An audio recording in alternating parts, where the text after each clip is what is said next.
Hello and welcome to LSE Impact, your weekly roundup of the politics from the UK and around the world. Today, I, Tony Richards, will present a special report on the research recently conducted by the LSE, including a new recruitment drive, drugs policy, green homes, and a mathematical method that could help make babies. Under the initiative of LSE's new director, Craig Calhoun, the school plans to invest £15 million over the next 5 years in its new global recruitment programme. Offering 20 new faculty positions, the LSE expects its teaching candidates to be, or shortly become, world leaders, and only those whose research is of the highest international standard will be accepted. Director Calhoun enthusiastically views the recruitment drive as an enormously exciting time to be at the LSE and extends the invitation to world-class academics to shape the future of the school. With a number of famous figures having taught or are currently teaching at the LSE, it is certainly a time to look forward to who these 20 world leaders will be. Moving on from academics at the LSE, the present world-class researchers at LSE's Ideas have conducted a major report earlier last week on the global war on drugs. Endorsed by Colombia's president, Junos Santos, the report concluded the global war on drugs has failed due to outmoded policies. Present drugs policies include mass detention in the United States and Asia, and violence dominating Latin America. If policy failure is so overwhelmingly obvious, why are governments not undertaking any radical changes? John Collins, Programme Assistant of LSE Ideas, had this to say. And what we've largely concluded is it's a mixture of ideological and bureaucratic inertia, in that there's certain agencies within the United Nations that do not want to change how they do things.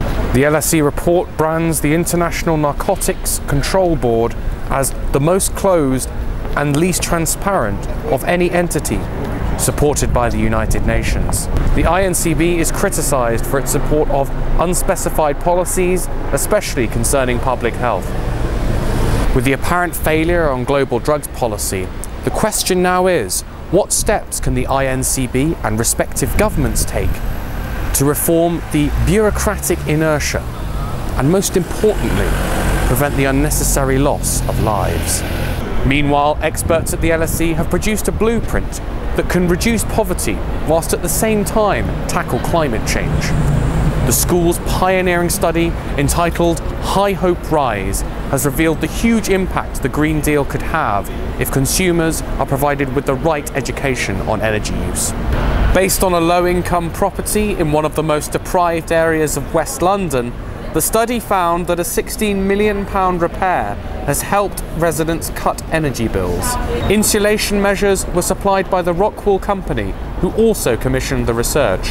Anne Powell, LSE Professor of Social Policy and the leader of the study, said, "There are social reasons for doing these works. Energy-saving works, especially exterior insulation, creates warmer homes that are cheaper to heat."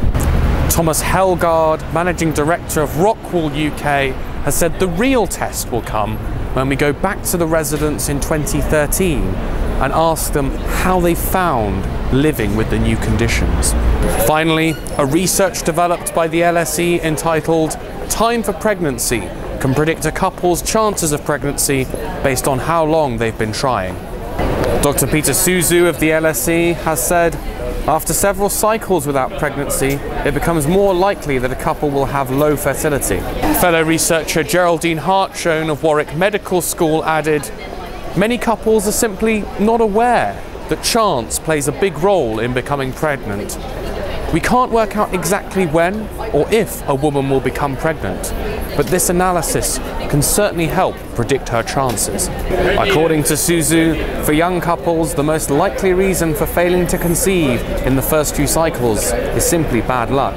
For older couples, it is most likely to be a case of low fertility. This has been LSE Impact. Be sure to check us out on Facebook, Twitter, Instagram and the Loose TV site. I'm Tony Richards, reporting for Loose TV. Thank you for watching.